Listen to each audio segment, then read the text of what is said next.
جی بہت شکریہ، بڑے خوبصورت انداز میں نظریہ پاکستان کی بھی وضاحت کر دی جسے بھولے جا رہے ہیں سب، اور بہت ہی اچھی بات ہے۔ جو اب میں خود کچھ کہنا چاہ رہا تھا، پرویز صاحب کی شخصیت، ان کی علمی کاوشوں کے بارے میں بھی باتیں ہوئی ہیں، لیکن ایک پہلو ہے جس پہ میں بات کرنا چاہ رہا ہوں، اور وہ یہ ہے کہ وہ ادارہ طلوع اسلام کے بانی بھی تھے۔ انہوں نے اس کی بنیاد رکھی تھی اور ہر وقت اس کے بارے میں فکر مند رہتے تھے، جیسے ایک مالی نے پودا لگایا ہے اور وہ چاہتا ہے کہ یہ پروان چڑھے، ایک بہت مضبوط درخت بڑھے، اور بہت سی چیزوں سے وہ اس کو محفوظ رکھنا چاہتے تھے۔ یہ بھی ہوا اکثر جتنے بھی وہ انہوں نے کنونشن ہوئے ہیں، ایک خطاب خاص طور پر وہ اراکین سے کرتے تھے، یعنی وہ مخصوص تھا ان کے لیے، اس کے لیے ہدایات دیتے رہتے تھے۔ وہ ہدایات آج بھی اسی طرح ضروری ہیں اور لگتا ہے بہت ہی ضروری ہو گئی ہیں، کیونکہ انہیں نظر انداز نہیں کرنا چاہیے۔ تو چند باتیں ہیں، باتیں تو انہوں نے ایسی کی ہیں کہ پوری کتاب چھپ گئی ہے اور وہ پھر بھی مکمل نہیں ہے اس میں، لیکن کچھ چیزیں میں نے سلیکٹ کر کے تو میں ان پہ بات کرنا چاہتا ہوں۔ ایک تو وہ کہا کرتے تھے کہ فرقہ بندی نہیں ہونی چاہیے۔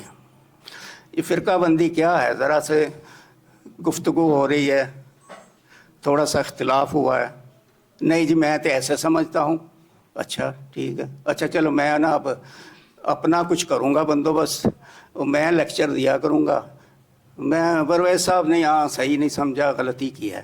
تو یہ اس سے ہوتا کچھ نہیں ہے سوائے اس کے کہ اگر دیکھا جائے تو مرکز سے ہٹ کے مرکز کمزور ہو جاتا ہے، اور اس شخص کو تو شاید شہرت مل جائے، لیکن اگر قرآنی قوانین اور قرآنی نظام مقصد ہے اس کو نقصان پہنچاتا ہے، وہ اتحاد نہیں رہتا۔ تو یہ اس سے بہت وہ منع فرمایا کرتے تھے۔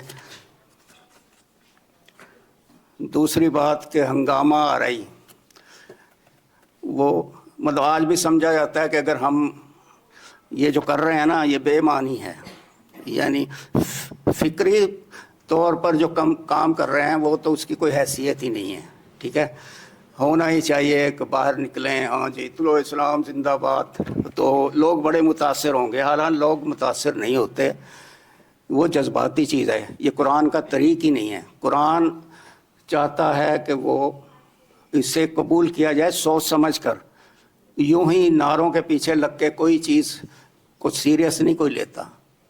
تو یہی وجہ ہے کہ یہ جو ہے اس پہ رہنا چاہیے، بالکل فوکس ہونا چاہیے ہمارا۔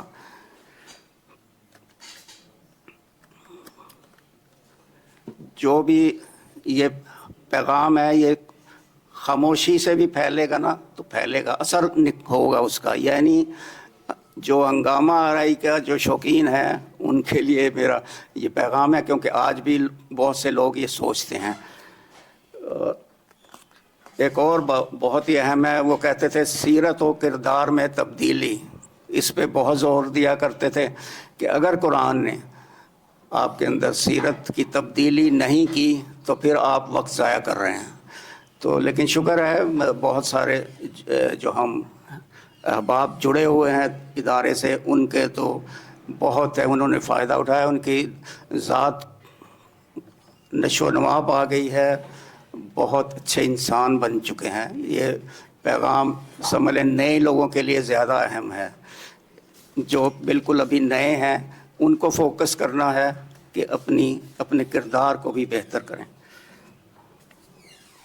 ایک اور سننے میں آتی ہے بات کہ عملی پروگرام نہیں ہو رہا، اچھا وہ بھی اسی طرح یہ عملی پروگرام سیاسی پارٹی کیوں نہیں بنا لیتے؟ عملی پروگرام میں یہ کیوں نہیں کوئی این جی او ٹائپ کیوں نہیں بنا لیتے؟ لوگ لوگوں کی فلاح کا کام کیوں نہیں کرتے؟ تو ان چیزوں سے کب قرآن نہیں آئے گا سب کچھ آ جائے گا۔ پتہ نہیں ایک کہتے تھے 5000 این جی اوز بنی ہوئی تھیں،